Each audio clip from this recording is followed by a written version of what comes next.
Saya berikan waktu kepada Bung Gita tadi, meneruskan tadi gimana?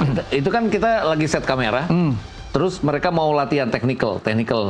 Sintayong latih technical buat pertandingan berikutnya, pertandingan besoknya melawan Arab Saudi. Itu kan semua wartawan, jurnalis disuruh keluar. Ya. Tapi karena kita lagi set kamera, set control room, kita boleh asal handphone kita dipegang oleh orang AFG. Jadi kita nggak boleh ngambil gambar.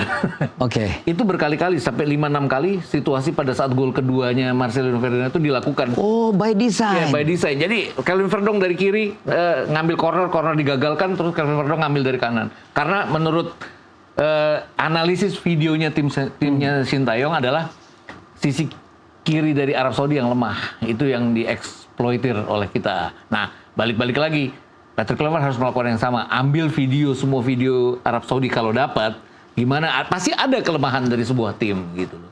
Setidaknya itu yang harus dilakukan. Kan kita underdog, kita harus berpikir bahwa kita harus cari solusi untuk bisa membongkar pertahanan mereka. Mereka juga cari solusi kok, ngelihat 2 kali kita bisa menahan dan mengalahkan mereka. Mereka cari solusi gimana caranya bongkar parkir bis kita, dan mereka banyak melakukan itu. Kenapa kita tidak melakukan hal yang sama, itu artinya. Harus seperti itu. Ya, dan selama round ketiga kemarin itu kan sebenarnya kelihatan bahwa kekuatan tim Indonesia gitu ya adalah ketika bermain menunggu dan counter attack gitu. Indonesia beberapa kali menghasilkan gol kan di skema seperti itu. Transisi itu sangat bagus kita ya. Di Arab ketika tahan imbang 1-1, di GBK ketika 2-0, bahkan ketika main waktu lawan Bahrain pun juga kan betul. Dengan skema seperti itu Indonesia yang bisa mencetak gol gitu. Bahwa ketika bermain terbuka, oke, kelihatannya seperti menguasai permainan lawan Australia. Ya kan? 15 menit awal dapat penalti, defense tinggi banget kita ya. Defense tinggi, tapi begitu kena counter kebobolan. Jadi memang kekuatan sesungguhnya yang sudah terjadi di round 3, terutama di round 3 ketika lawan-lawannya itu kuat-kuat ya, adalah ketika menunggu dan melakukan serangan balik. Dan sudah terbukti sering potensinya memang di situ gitu. Kita punya pemain cepat, Marcelino, Calvin Verdong di kiri, atau Sayuri Brothers itu kan pemain-pemain yang cepat gitu ya. Eliano ataupun Miliano nanti. Miliano juga kemarin sudah memperlihatkan dia cukup cepat gitu untuk main dari sayap gitu. Serangan balik dari sayap. Udah jangan crossing deh gitu. Karena ya lawan tim sekelas Lebanon dengan crossing yang menurut saya agak berbau putus asa ya, dan akhirnya nggak berbuah on target pun enggak gitu. Bahkan kita ketemu China yang harus dibilang bahwa secara individu levelnya agak di bawah kita ya, dengan kita banyak diaspora juga. Kita main menyerang terbuka waktu tandang, kita kan kalah. Kita kecolongan 2 gol terlebih dahulu. Di GBK kita main lebih hati-hati kan waktu itu, walaupun kita nggak parkir bis lawan China, tapi jelas kita dapat peluang banyak, kita bikin 1 gol walaupun golnya lewat penalti. Itu tadi balik-balik lagi, kenapa harus bermain ball possession untuk kemudian hasil imbang kalau kita bisa counter attack dan kemudian memenangkan pertandingan. Jadi kita nggak butuh ball possession, kita butuh gol. Karena lawan Arab nanti hal serupa juga kita alami, betul? Yes. Betul kan? Kemarin kan Lebanon membuat kita frustrasi, sama halnya dengan kita membuat frustrasi Arab kan. Waktu November 2024 ya. Kenapa kita tidak memilih yang pada saat kita bikin frustrasi orang gitu. Peringkat kita di FIFA turun walaupun kita tidak kalah di FIFA Matchday. Thailand tetap ya kan, Vietnam juga tetap. Jadi tetap di atas kita. Malaysia yang naik tinggi ya. Malaysia. Anda punya komentar? Lebih karena Gambia dan 1 negara Afrika lagi menang kualifikasi 2 kali pertandingan memenangkan laga, jadi mereka naiknya tinggi. Ini karena di kualifikasi Piala Dunia. Karena secara pendapatan poin kemarin kita plus dari 2 pertandingan itu, tapi kita turun secara peringkat. Ya, balik-balik lagi. Malaysia kenapa melonjak tinggi? Karena lawannya dia pasti kan lebih memudah dibandingkan dengan kita. Kita hasil imbang lawan Lebanon itu yang membuat kita tidak banyak hilang poinnya, akan ada di situ jadinya. Ya mudah-mudahan naik lagi lah ya. Betul. Kita turun satu ya. 118 ke 119. Waktu menang lawan China Taipei katanya sempat ke 117, tapi kemudian gara-gara draw lawan Lebanon jadi ke 119. Mungkin nggak Bung Erwin bahwa skema ya tadi Bu Gita bilang udahlah kembali ke 3 lah. 3 back ya kan. Tapi kemarin lawan Lebanon kita pakai 4 kan. Mungkinkah itu yang lawan Lebanon itu akan menjadi, karena kelihatannya puas ini. Ya itu yang Coach ini takutkan. puas walaupun tidak buat gol. Akan seperti sama dengan 3 gelandang yang saya pikir kuat, cukup bagus lah ya. Gimana, Bung? Saya nggak melihat bahwa ketika menghadapi Libanon itu menjadi sebuah pakem yang Pakem. Iya, menjadi sebuah pakem yang bisa diandalkan karena belum cukup teruji gitu ya. Iya. Ketika menghadapi Libanon kan tekanannya nggak banyak gitu, nggak banyak pun juga Libanon sempat sekali ya Iya, mengancam ya. Satu shot on target datang dari mereka. Iya, bahkan ketika kita menguasai permainan gitu ya, nggak mendapatkan banyak tekanan, itu pertahanan 4-2 orang sejajar itu sempat kecolongan 1. Oke. Kalau pilihan pemain bagaimana? Kevin Dix dan J.I.Z. Pilihan pemain ya, oke. Iya. Kevin Dix. Bukan mengatakan bahwa Rizky Ridho tidak bagus. Iya. Tapi ini pertandingan yang benar-benar super penting gitu loh. Kalau pertandingannya penting di level seperti ini, coba-coba itu sangat riskan sih kalau menurut saya. Dan dari pertandingan yang sudah dijalani, yang lebih sering main bareng di posisi itu adalah J.I.Z. dan Rizky Ridho. Ya, entah itu mau pakai 4-4-2 atau pakai 3 back, itu yang lebih sering main bareng itu Rizky Ridho dan J.I.Z. Kalau mau pakai 3, left center back-nya ini yang harus dicari lagi kan. Left center back ini selama ini kan. Hubner. Ataupun kalau misalkan terpaksa ya Calvin Verdong, tapi agak mubazir ya Calvin Verdong kalau ditaruh di situ karena dia punya kemampuan menyerang yang bagus gitu. Tapi yang jelas di right center back-nya itu Rizky Ridho gitu. Kirinya Hubner. Berarti Dix kembali lagi ke posisi semula. Kanan ya. Di kiri, Iya. apakah Verdong Kalau atau Verdong, kalau ada Hubner, Verdong. Kalau Hubner entah karena apa, karena sesuatu dan lain hal dia tidak dalam kondisi yang fit, jangan nengok gitu dong, maksudnya sesuatu dan lain.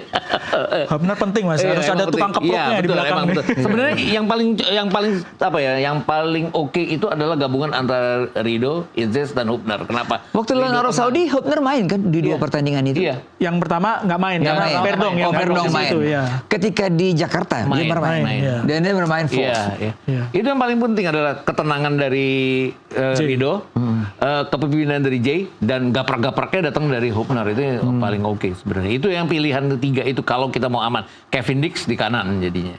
Ya kalau kita memerankan the winning team berarti tengahnya Pelupesi dengan Tom Haya dong. Tidak ada eksperimen seperti Verdong didorong ke tengah.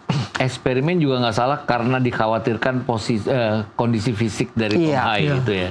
Akhirnya kembali ke situ kita. Egi kalau nggak mau. Kalau di tengah mungkin Tom Haye saingannya Kakak Ricky Kakak Ricky. Iya, ada Sama- Ricky Kambuaya ya. sama Mark Locke ya. Saya pikir Dan improve ya Mark Locke Iya. sekarang ya. Saya pikir kalau di sentral ya Joy Pelupesi susah Tidak ya untuk tergantikan. digeser ya. Ya. Pasangannya ini siapa yang menjadi menarik kan persaingannya? Mark Locke atau Kakak Ricky gitu. Mark Locke gimana? Membaik ya. Iya. Agak setelah lama nggak dipanggil timnas, kayaknya dia mungkin membuktikan bahwa dia masih pantas ada di situ. Dan di Persib paruh kedua musim lalu dia oke ya. Belum terlalu terlihat musim ini. Iya. Itu yang bikin dia dipanggil dan kebukti ya kemarin dia ya balik-balik lagi ya, belum ada lawan yang oke di lapangan tengah. Tapi ya dia bisa lah jadi salah satu. Kalau dia harus main duluan, kemudian Tom Haye main di 20 menit terakhir atau 25 menit terakhir. Karena ini yang repotnya dari Tom Haye, skillful, punya visi, tapi nggak punya fisik yang memadai untuk main di 90 menit. Apalagi main di udara kayak Jeddah nanti ya, itu yang akan menjadi PR kalau Haye dimainkan selama 90 menit. Wow. Dean James sangat Kiri oke. sangat impresif menurut saya permainannya kemarin. Ya di kiri ya. Iya. Dean James itu kalau misalnya main di kiri dia juga punya saingan. Misalnya Ragnar Fit bisa main di situ juga Ragnar. Rafael juga bisa main di situ. Eliano juga main di situ juga ya. Iya. Di kiri ini lebih Banyak pilihan. banyak pilihannya. Verdong kalaupun dipaksa dimain di situ juga bisa fit juga gitu ya. Iya. Kalau Kambuaya dengan Yakub Sayuri saya pikir Iya. Yakob Sayuri yang akan hilang ya kalau ada Kevin Dix di sisi kanan ya itu. Atau Kevin Dix menggantikan Rizky Ridho,